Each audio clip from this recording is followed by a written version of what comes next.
It's a great pleasure to welcome you all here this evening on behalf of the How To Academy.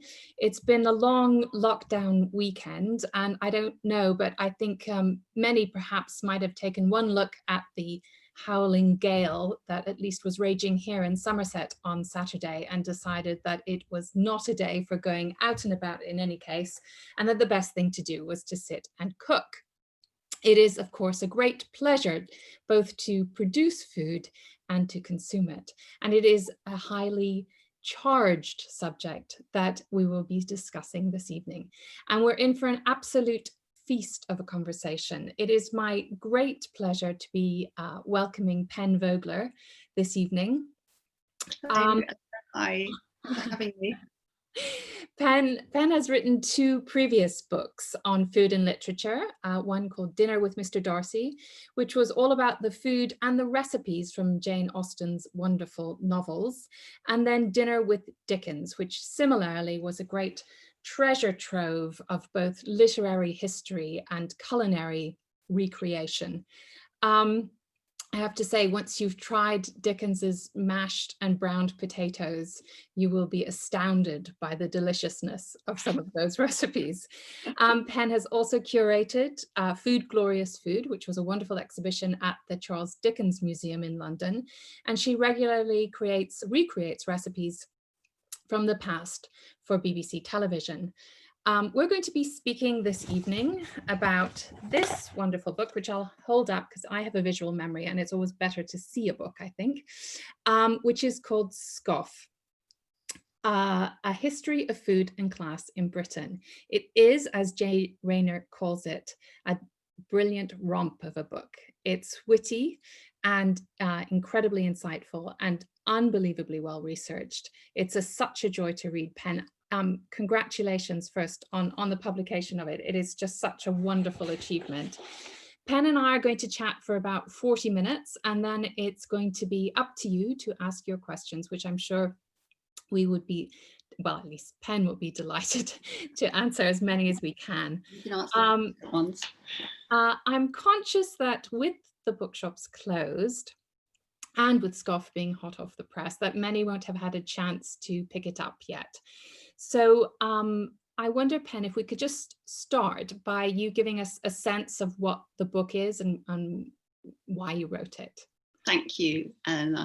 The book is a history. It's a history of food and class, and it tries to look at why we eat what we eat. So what is on our plates, what is in our shopping baskets at the moment, and how this extraordinarily long intertwined history we have between food and class has influenced us. And the name Scoff for the book, it sort of came into my head one day and during a conversation with somebody, but it's quite relevant for a number of reasons. There's kind of four meanings sort of wrapped up into it, which really explain the whole arc of the book. So scoff is a noun. It's the stuff that we eat. It might be the game pie or the meat pie or Scotch pie. It might be the tripe and oysters that we eat. And each one of those things is resonant with sort of social weighting. And what I'm trying to do is figure out where that social weighting comes from. So with tripe and oysters, for example, they're both a bit kind of slithery, a bit sort of salty. Why has tripe just disappeared down the social plug hole, whereas oysters are on a kind of on everybody's kind of list of guests at a party? So I was looking at the food we eat itself. Now, scoff is also a verb. It's something you do. You scoff your food. And it occurred to me that the way you scoff your food, the space where you sit, what you physically eat it with, all the material culture around it, cutlery and forks and things, and also the time were also really relevant. So if you take the idea of picnics, for example, some of our ancestors would have hated the idea of a picnic, sitting outside and eating food, because that's what agricultural workers did.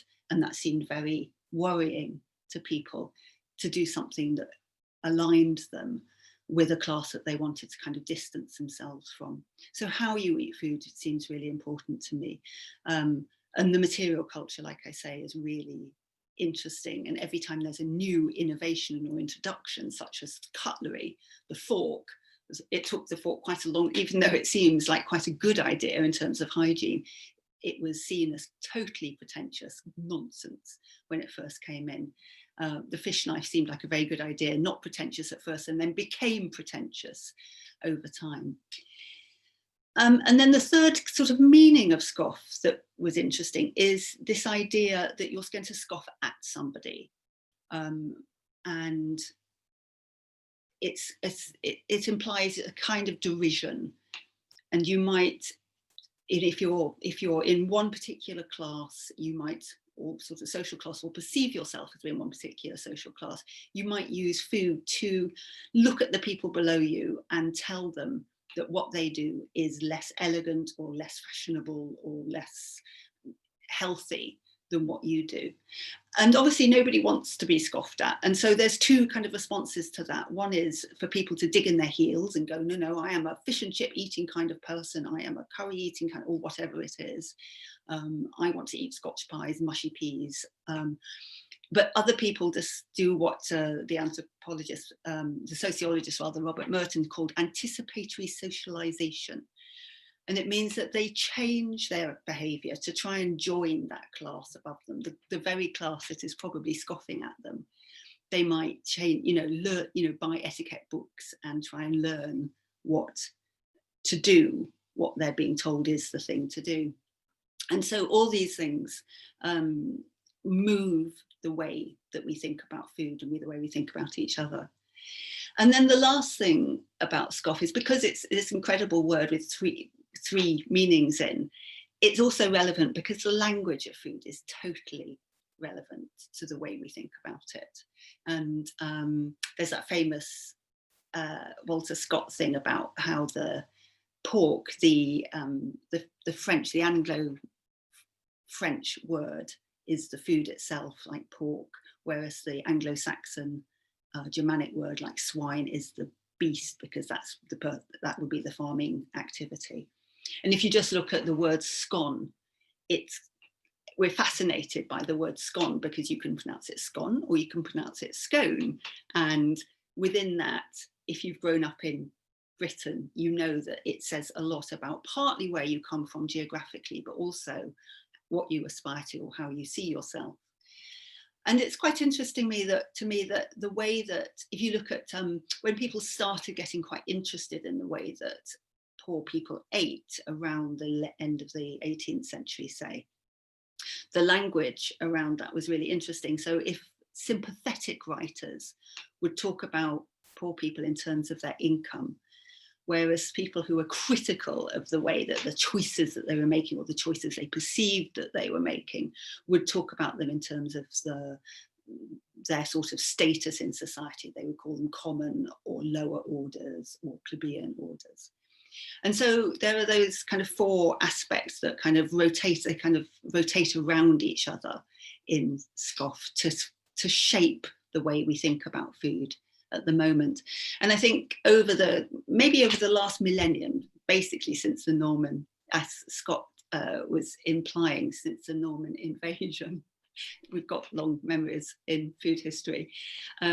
There have been lots of different ways that food has kind of changed its status, the way that we have changed our status, and the way that we've used food to make a statement about that.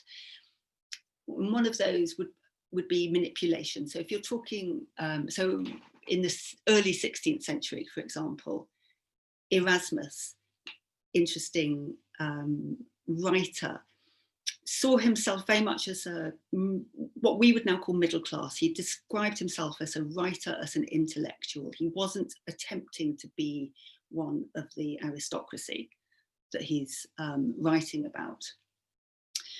But he was telling them what to do. He was telling them what to eat and how to behave. And because Britain has had historically quite a fluid social structure, those classes, those kind of Erasmus classes, stopped telling the kind of aristocracy, the lord and lady classes, how to behave, when they realized that below them, or what they saw below them, was this whole growing group of people who might be labourers, or they might be kind of industrial workers, who were getting more numerous and they were getting more diverse. And a lot of the change was changed from being people telling people who might be writers, they might be doctors, there might be people like Dr. Johnson, for example, who was talking, when he talks about tea, he says, tea is not appropriate for the working classes because it stimulates intellectual endeavour, and the working classes just work. They don't need it. It gives them no calories. They don't need it. And so there's a lot of attempt to stop the people that you think are below you in to eat the things that you think you should keep for yourself. Brown and white bread is a really, really good example of that.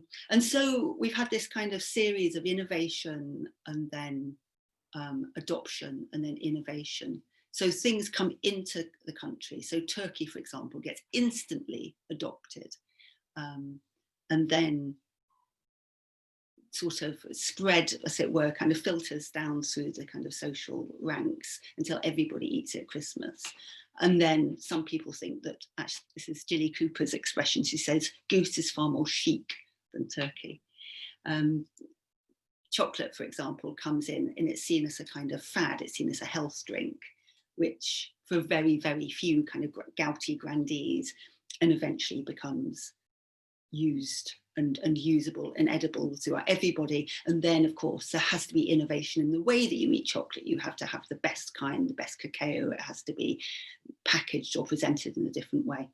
And so there's a lot of kind of rejection of what previous generations thought was chic.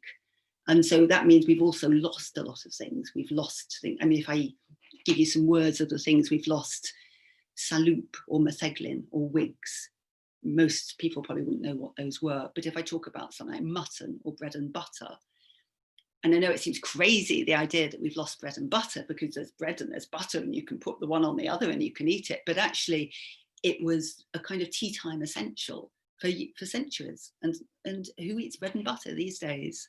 You know, you wouldn't go to a cafe and be given bread and butter in the way you were. And I think the last piece of the jigsaw that has kind of changed the way we eat all the time is that point about identification and about how we use food to identify ourselves. And often it's regional. So there's this, you know, we all know about this crazy thing, whereas if you're in Devon or Cornwall, you put the jam on one way and the cream on the other. And to be honest, I can't even remember which way it is, which is probably very, you know, disloyal of me. But it's significant. But we use food to identify kind of who we are. And when in the lockdown, at the beginning of the pandemic, there was this brilliant piece I read about when everybody started to realise that the countries that were dealing best with the terrible pandemic were actually had female prime ministers. Somebody pointed out that the prime minister of this tiny little island called St. Martin in the supposed Dutch Caribbean, she said, just eat what is available. If you don't have the bread you like in your house, eat crackers, eat cereal, eat oats.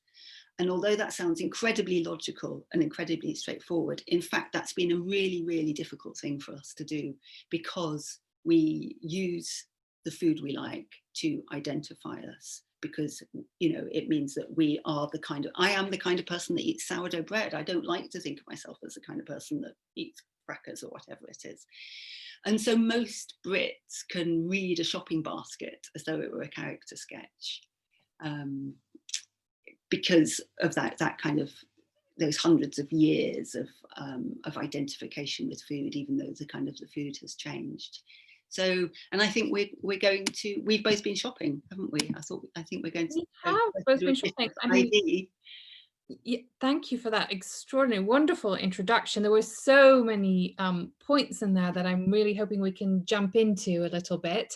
And it reminds me, first off, actually, the New York Times published a quiz a few weeks ago, and it was Trump fridge versus Biden fridge. Addictive. Yeah. So you had to sort of sit underneath and identify which was who, and it was I found myself getting it right most of the time and then wondering what that said. But I Mm. think that's almost what you are trying to get into with this book. So yes, we have both been shopping because we thought that there's nothing like a good show and tell. And I think we should start off with that most English of dishes and institutions and meals. It is many things, not just a beverage. Uh, let's do tea. Right. So, yes. So I have PG tips. And I have this delightful thing, which is Fortnum and Mason's Royal Blend tea.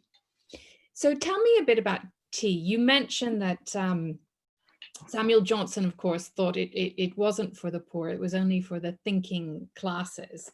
But tell me a little bit about why he thought that. But actually, the history of tea after that is really quite fascinating. Well, tea is such a confusing concept for kind of non-Brits, because it's a drink, but it's also a meal, and those two things are actually quite related. So we've been drinking tea. I mean, Pepys talks about sending for a cup of tea, a cup of China tea, which I never drank before, in about 1660. And that's when it starts to come into, I mean, goodness, you know, what did people do before, before tea? And it has a very, it's accepted immediately by a certain class of people. And it's quite unusual because there are kind of two parallel stories. One is that the Catherine of Braganza introduced it, and it was seen as a very kind of aristocratic thing. But in fact, tea was drunk before she came over and married her king. And it was drunk in what were called the coffee shops. It was seen as a kind of light coffee. It was seen as a stimulating drink for people who were talking about politics or talking about science or literature or kind of intellectuals. And like Dr. Johnson says, you know, they want to sort of keep it for themselves. Now, at first that was quite straightforward, keeping it for themselves, because the duty on tea was massive. I mean, it fluctuated a bit, but it could be over 100%.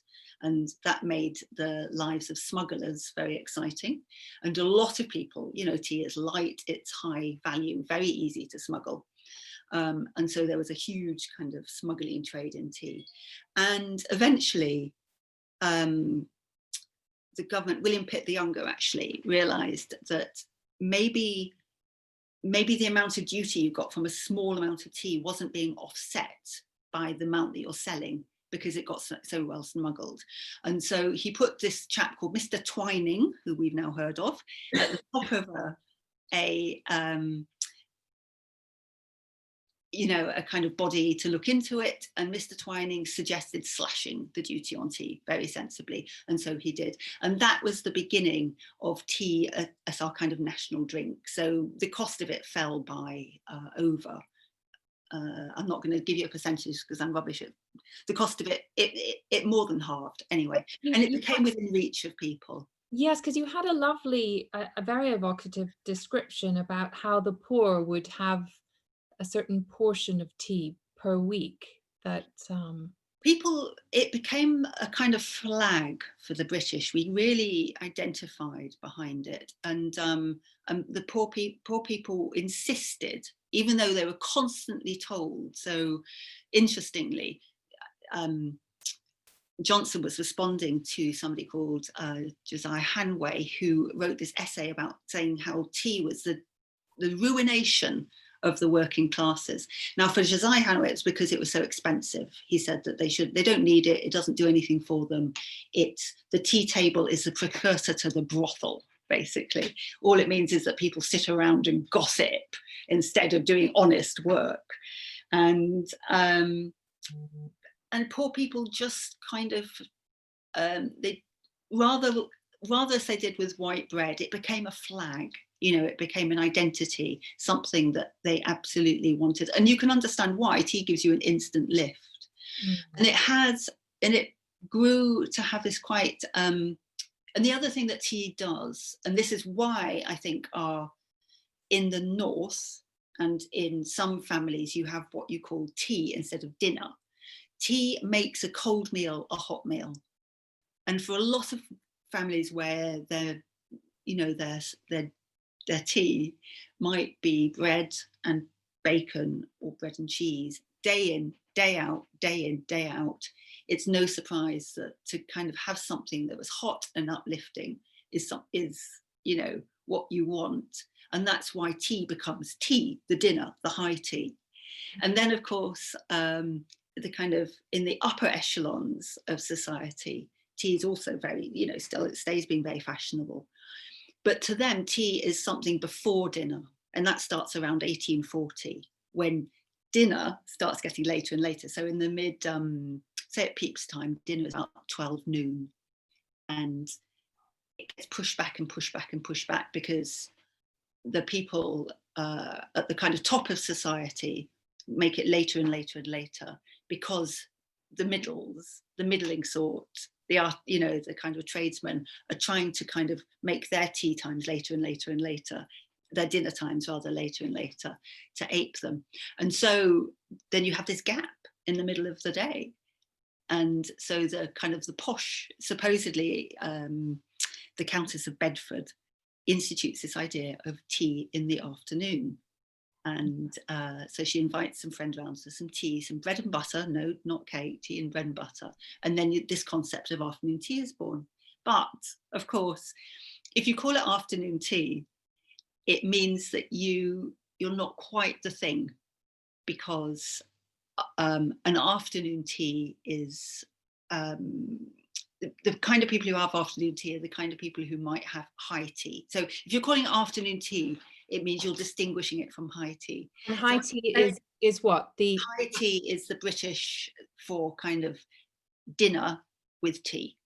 So it might have anything on the table. It might have cakes, it might have ham, it's probably always got ham, it might have pies, it might be cold, it might be a hot meal, but it has a cup of tea, essentially. And a lot of, less so of this generation, but a lot of our parents and our parents' generations, they wouldn't have dreamt of having that afternoon, mid-afternoon, no, that kind of 5 o'clock, 6 o'clock meal without tea. And so you have these very subtle nuances about, if you call it afternoon tea, it means that you expect to have high tea, and that means you're not quite, top drawer. So if you're top drawer, you just call it tea. I quite like your story of going to Betty's tea rooms in Harrogate.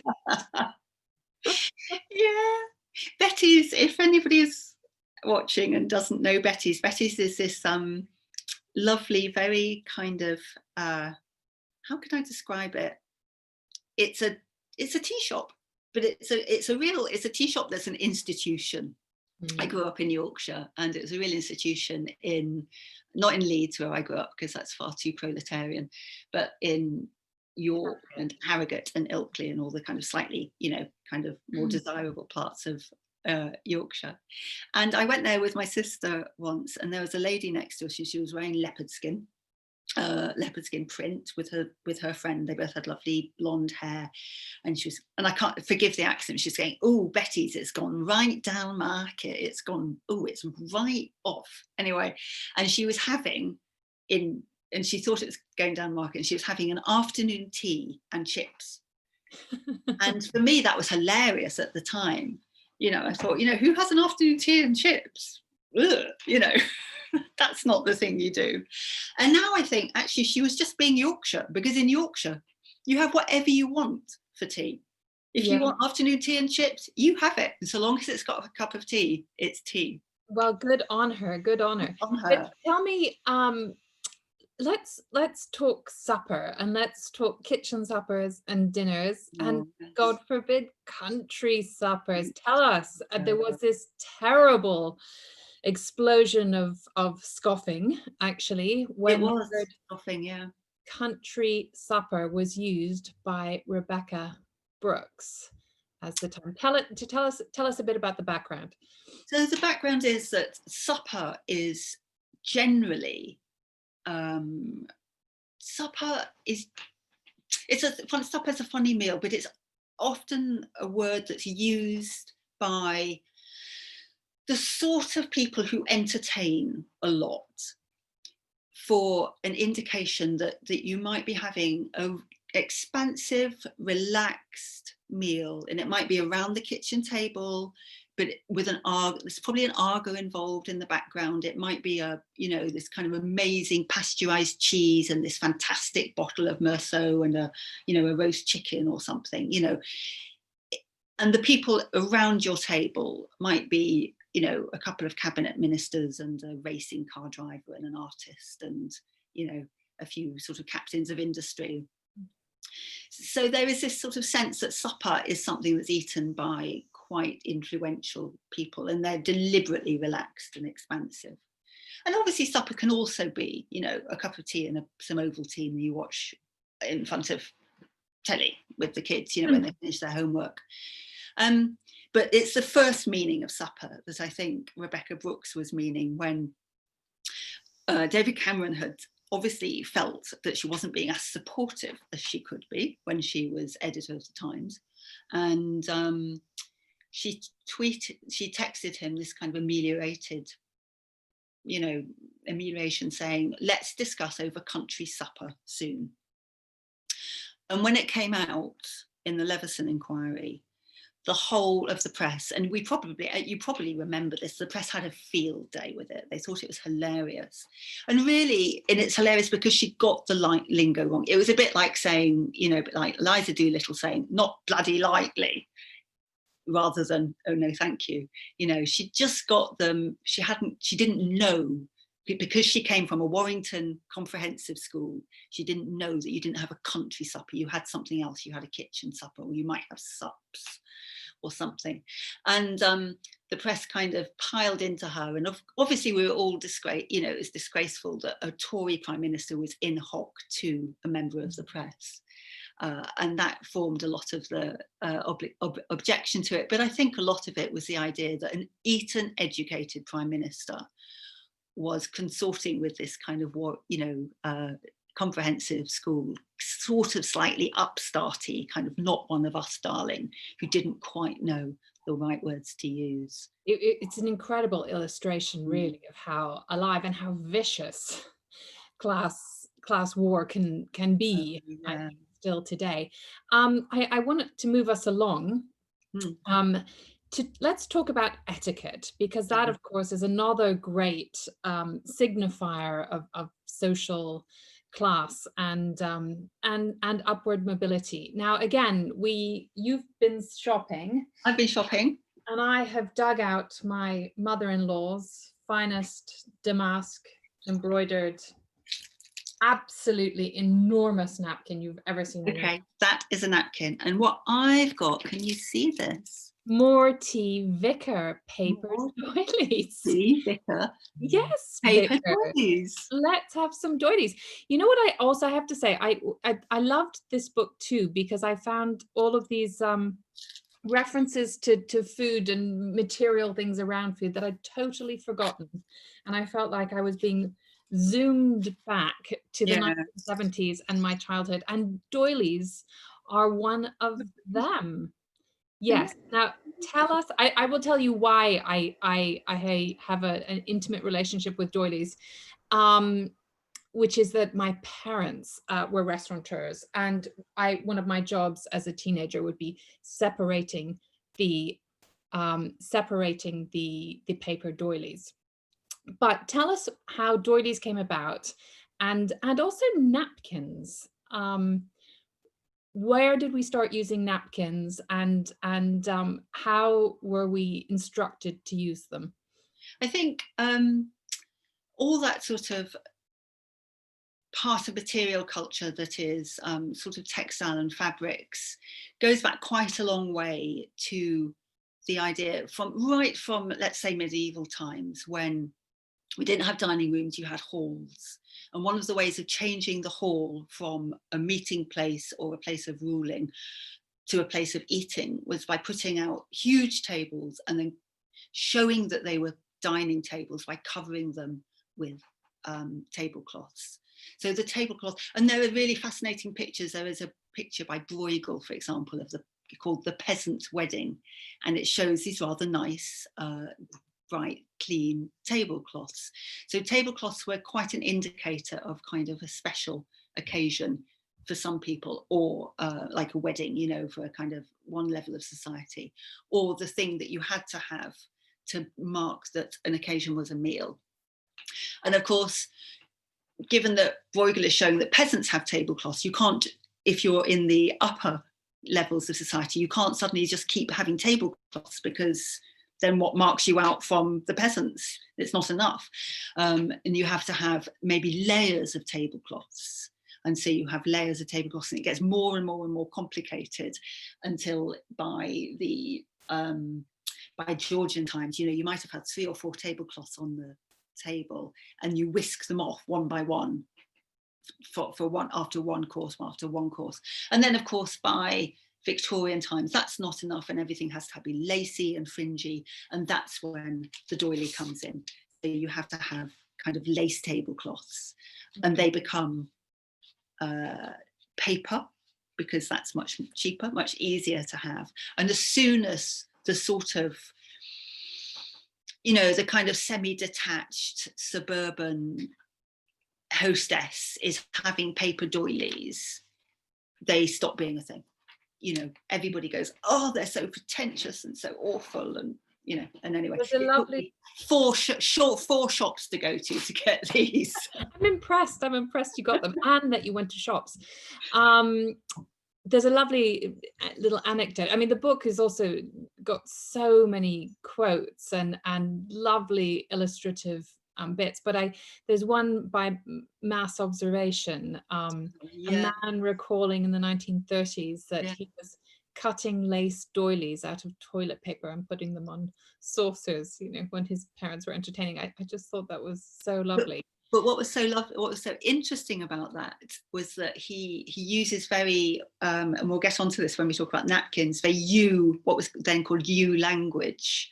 And there's this, and I think probably most people will be familiar with this idea that came up in the 1950s that was brought up by a linguist professor, actually, and popularized by Nancy Mitford, who wrote an essay about it, where you have U language, which stands for upper class, and non-U language, which stands for kind of lower middle class, maybe, or aspirational. And it's quite interesting, our man in mass observation, because he obviously thought doilies were the most gorgeous thing, but he uses very U language. He talks about I think he talks about tea, and there's sofa, I think, rather than city. Anyway, all the language he uses shows that in Nancy Mitford's lexicon, he would be considered to be sort of upper middle class. And his mother was horrified and didn't want to have it at all.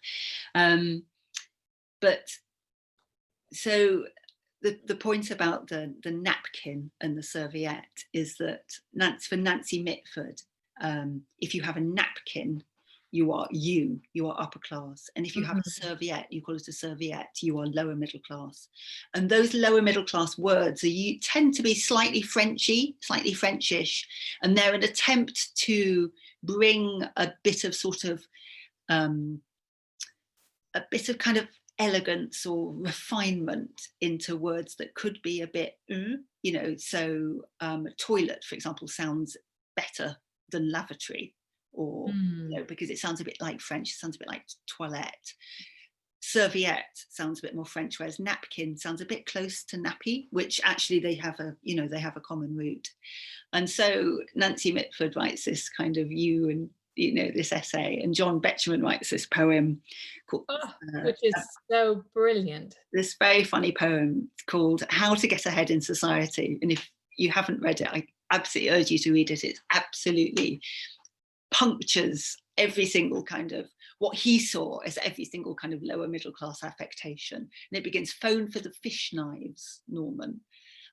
As Cook is getting a little unnerved, and obviously it rhymes scone with bone, and it talks about sort of serviettes, about putting, and doilies, It is the most damning poem, It is actually, really, about it is really uh, something. Yeah. middle class pretension, isn't it? And it was really the death knell of the poor old fish knife, wasn't it? I mean, Jilly Cooper's very funny. She says after that poem was published, the antique shops were flooded with fish knives. And it's very, and you got upper middle class families solemnly trying to bone kippers with 2 forks because they didn't have fish knives anymore. you know what I have to say, is also brilliant about this book is that the literary references, and you know, you started off with Erasmus, and you know, Pierre Bourdieu makes a little several Well, appearances, he's as very might important. Yes. expect. You know, Pepys and Dickens and Austen and Jilly Cooper, and even Noel Gallagher, actually. The Who, most brilliant, yes, I mean, quote yeah, about his well, brother. you do it because it's so good. He says something like, my brother is so angry, he's like a man with a fork in a world of soup. Yes, yes. If fork was never going to work out for you. Okay, listen, I think we're gonna push on, because I mean there is so much in this book that is entertaining and enlightening and witty, but it's a very serious message underneath, and you cannot help but read about, you know, poor laws and feeding the poor, and think about the recent, I mean, shameful argument in Parliament about free school meals. Tell us a little bit. I mean, I'm not going to ask you to comment on you know, government policy, but tell us the history of feeding the poor, feeding children in schools, and well, let's start there. Well, it's quite extraordinary, really, with the 1834 Poor Law Amendment Act, which is the thing that really started off the workhouses in a lot of ways. It made the giving of charity outside a workhouse situation more or less illegal. And it had all kinds of knock-on effects. And one of them was that it wasn't legal to give free school meals, dinners, lunches, whatever you want to call them, to children, until there was a realization that this was just crazy. That, you know, I think it was the 1870 Education Act made education obligatory for everybody, and then there was an acknowledgement that if children were hungry at school and couldn't learn, kind of what was the point? And there was one piece of one kind of discovery that the government made in the Second Boer War around the turn of the century, sort of 1898 to 1902, when troops were signing up for the Second Boer War, and they discovered that state school educated troops were 5 inches shorter than their privately educated counterparts. And they started slowly realizing that actually having hungry children is not just bad for the children themselves, but it's bad for the nation. It's not, you know, if you want to have a population who are economically useful, and also in terms of defense, if you need a population who is well fed, and that's why this rationing in the Second World War was so brilliant.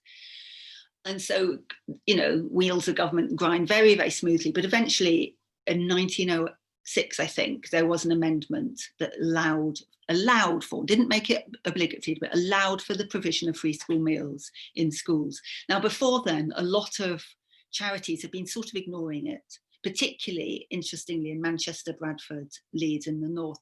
And they had been providing, you know, working along with schools and local education authorities to provide schools, children with dinners in the middle of the day. And I think that's probably why, again, it's a linguistic thing, that school dinners were called school dinners until quite recently. And I think sometimes they're called school lunches, but generally we think of school dinners as school dinners in the middle of the day, because it has that kind of northern origin. So sometime, of course, I mean, you know, of course, I must clarify that it's my opinion that I think the government has behaved disgracefully about free school meals, and I won't ask you to state yours, Pen. But I do think that sometimes the government acted magnificently, as you mentioned in the introduction of rationing, and Mm. Lord Walton's amazing job in instituting rationing that was widely embraced. Tell us a little bit about that and the effect that it had. I think the thing about rationing that was really interesting is that it was widely embraced because people saw that it was fair. And at the beginning of the war, actually people asked for more rationing, because as soon as oranges or bananas or something, you know, came on stream, they would disappear. And so people actually wanted it to be fairer. And I think rationing worked because it was seen to be fair. And the effect it had was incredible. So the top kind of, the bottom 50% of the population in income terms rose in terms of their nutrition, and the top kind of 30% ish fell, but in terms of, not in terms of their nutrition, but in terms of the kind of the cholesterol and the kind of carbohydrates they were eating. So basically everybody got healthier. And it was really remarkable how quick it was. And people and doctors noticed that things like dental caries and rickets almost disappeared within a generation, because they were pumping milk into these kids. And so we had this kind of, you know, this free school milk thing. Kids just had as much milk as they wanted, and nobody felt that they had enough meat. And people complained about the bread, because what was called the extraction level of the bread, meaning the amount taken out and leaving the whole meal loaf, you know, so the extraction level fell, leaving more kind of wholemeal bread. And people would complain about it overall, because you've got to have something to complain about, haven't you? It's not fun if you don't have something to kind of complain. But on the whole, I think it was an incredible success. And one of the things that Churchill did very brilliantly is he set up canteens, or he had set up canteens to feed the population. So if you didn't belong to a organization or a workplace that was big enough to feed you in the middle of the day, there were what he called them British restaurants, because he thought that canteens sounded a bit socialist and a bit suspect. So you could go to a British restaurant, and for not very much money, I can't remember exactly how much, you could have, you know, a soup and a hot meal and a pudding and custard, and you could eat out. And actually, interestingly, for some people, for a generation, that was their sort of kind of introduction to the idea of restaurants. And our restaurant culture, obviously it's had its ups and downs, but for a lot of people, there was a great quote from the Labour MP, female Labour MP for somewhere in the Midlands after the war, when the catering trade wanted to end British restaurants. And she said, why should not the working man be allowed to take his wife out to a restaurant every now and again? Which is a good point. It's an excellent point. And I'm just going to ask you to get your questions ready. So please put those in the chat. Yeah. But I want to delve into that restaurant thing, actually, because of course it is a French word, and restaurants were dominated by the idea of what would be, you know, haute cuisine was all French. But you don't necessarily believe that was a great thing. I think we've had this, again, going back to, you know, the Norman invasion, we've had this very kind of interesting, competitive relationship with French food in this country. And we have learned a huge amount from the way that the French eat at different stages and in different ways, but it hasn't been altogether good. And I think if you look at the sort of domestic palate from the Georgian era, the kind of Mrs. Bennet, you know, from Pride and Prejudice, the sort of thing that she would be serving at a family dinner, it's quite recognisable about as the best of English or British food today, you know, kind of meat and two veg, you know, and a nice pudding and some good soup or something like that. But what happened was that there was an obsession with French food, and I think particularly in the Victorian era, when we talked a little bit about this earlier, you know, there was this massive kind of fluidity of society. People, for the first time, people with money could really move up society in a way that they had, it'd been really hard to before. And so one of the ways that they wanted to kind of show what level of kind of refinement they got to was by eating French food, having a French chef go into a French restaurant. And it dominated our food scene for over a century. You know, even in the 1920s or 1930s, Bertie Wooster in Jeeves in Worcester has this, you know, he talks about having a French chef cooking le bird of some sort and le ice cream. You know, he's just expecting it to be French.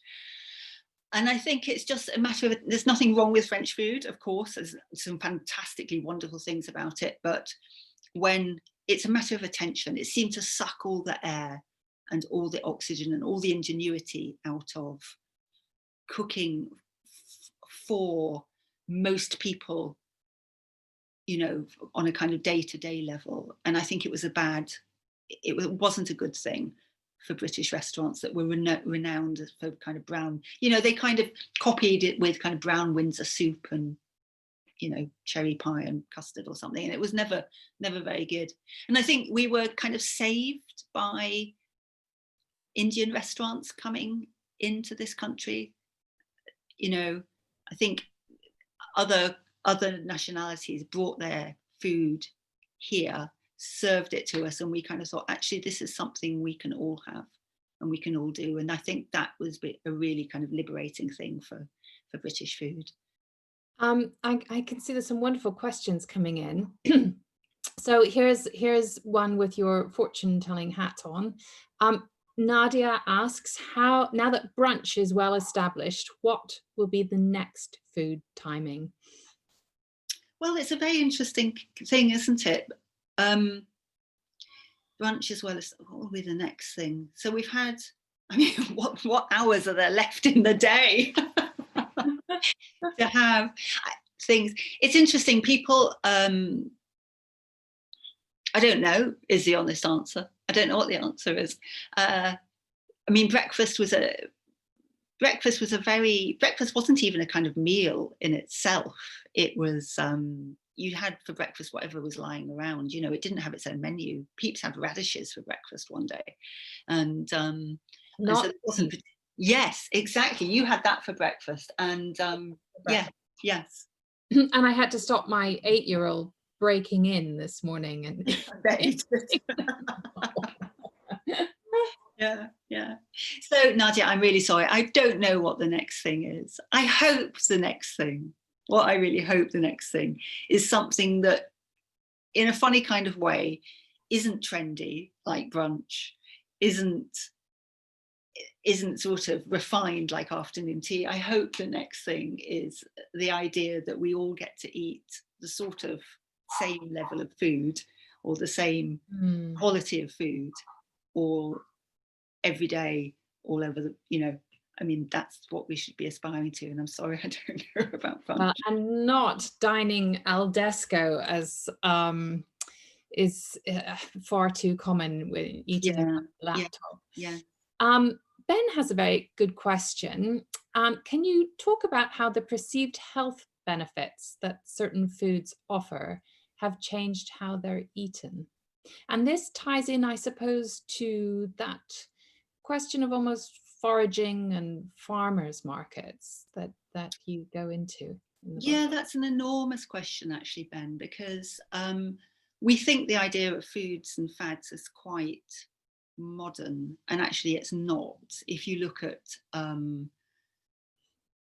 sort of 13th, 14th century household accounts, they would all buy huge amounts of almonds, for example, to make almond milk, and they spelled it MYLK.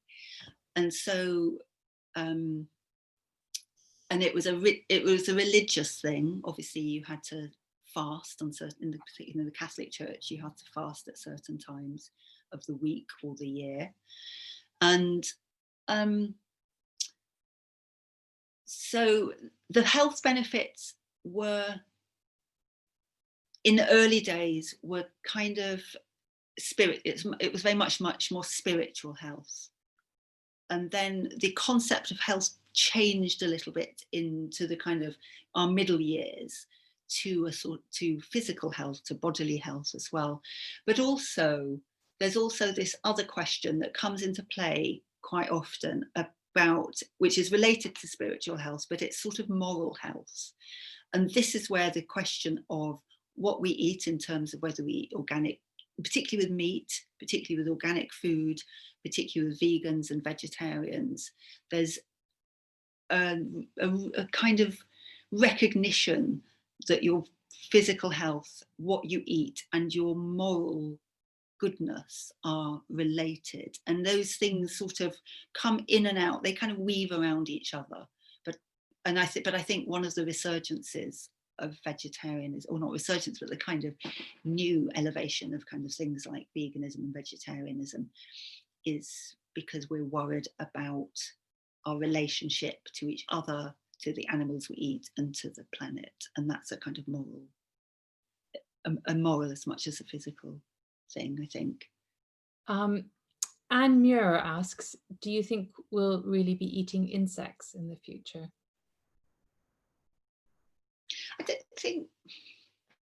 I just don't know. I think there's all kinds of interesting things being done, aren't they, about new, plant-based food and growing meat. Going back to Churchill said in the 1940s or something, he was asked to write a piece about the future, what would change over the future. And he said, I can't believe that we would be eating chickens in the future, and just throwing away all the bits that we don't want to eat. We will be growing meat so it's less wasteful. And that's kind of happening now. I'm not sure we'll eat insects in Britain because I don't think we need to. It might be, I've been in a market in Myanmar actually, where they had great big, buckets of insects, which I didn't try, probably should have done. I think if the planet changes, if our climate changes, if we can't grow enough wheat and oats to feed us all, then maybe we will. Yeah. Someone, Mary Impey, just wants to comment, actually. She'd like to ask about the influence of the wars and dissolution of the empire and how that contributed to food snobbery. So the new mealtime of late night kebabs or curries, very non-new. Will this change with the lockdown rise in delivered local takeaway and being more socially responsible? I suppose the question is about what do you think the impact of the lockdown / pandemic might be on how we eat? I think we were shocked. I think we were all absolutely horrified at the beginning of the pandemic to realise that this, what's called a just-in-time food system, the idea that food doesn't kind of get stored anywhere. The storage is basically the motorway, from Dover up to wherever your supermarket is. People were shocked to discover that wasn't wholly, that was so kind of fragile and so easy to break. And I guess I hope there will be more knowledge and emphasis on growing food in this country that doesn't have to, have all the food miles and all the rest of it. I hope that we have a rapprochement with our farmers so that we support them in growing food for us, but in a way that is, helps everybody, helps the environment, helps us, helps them make a living. So that would be a good outcome, I think, of the pandemic. And it's very difficult, isn't it, to disentangle what's happening with the pandemic and with our kind of fears over what's going to happen about Brexit and kind of food standards imported from the States and all the rest of it. But I think if you look at, judging from history, I guess what I fear will happen is that some things such as that will kind of tip over and things will become that are very, very difficult to get hold of, will become fashionable again, you know, that we might just decide that actually, I don't know, the most kind of expensive organic food, I mean, actually it's quite difficult to, you know, it's fashionable and difficult to get hold of, but we might think that that's okay. We might think that it's okay to have an expensive food system which is only accessible to a few people. Which of course is, I mean, you have a very beautiful definition of what you think is good food. What is good food?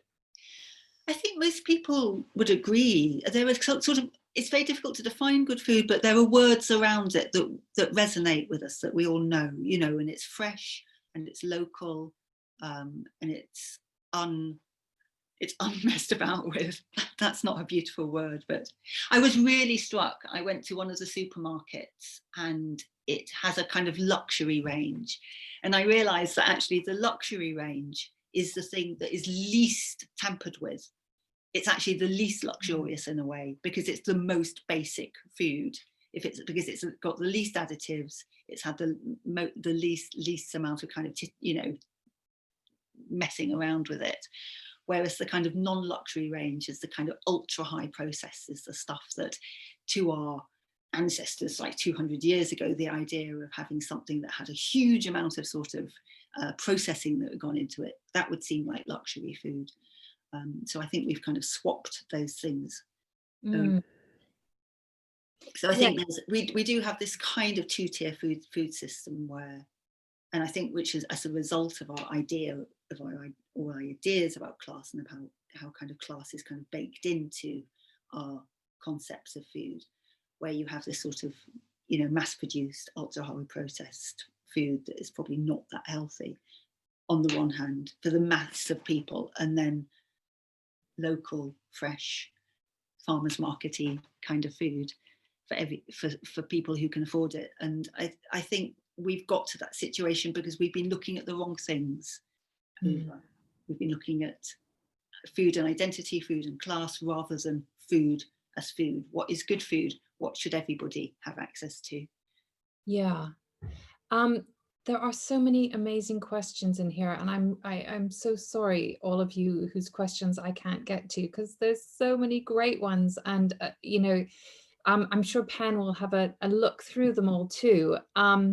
But you know, there's questions about obesity, how in previous pandemics the effect it's had on the food system, like in the Spanish flu. There's you know, questions about your favorite anecdotes. There are so many things, and of course Brexit, because nothing would be complete without Brexit. But here's one that I on a lighter note, let's end with. Julian asks, if you're eating while watching, is it a webinar supper, webinar dinner, or webinar high tea? That's a great question.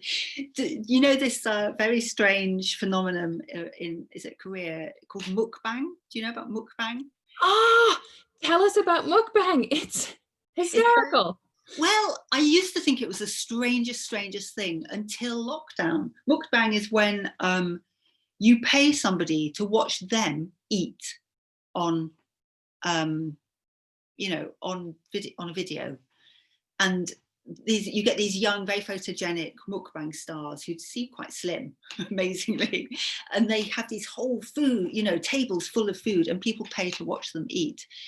And I think, you know, I sort of now understand it, you know, in kind of in the pandemic, when sometimes you just eat by yourself day after day after day if you're living by yourself. You kind of understand why you might want to do that. But Julian, that is not the answer to your question.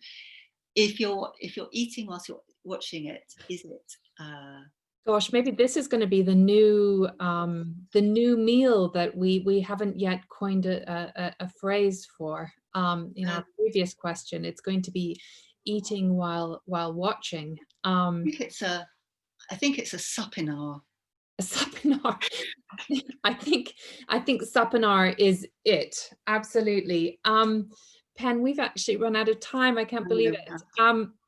And there was so much more to talk about, and so much more that we could delve into further. The book is absolutely brilliant, so I would recommend that you pick it up. And it's a wonderful one that you can dip in and out of and flip back and forth and Yeah, you learn. don't actually have to read it all the way through. It's fine. It's quite easy. Yes, you do. Yes, you do. There's a test afterwards.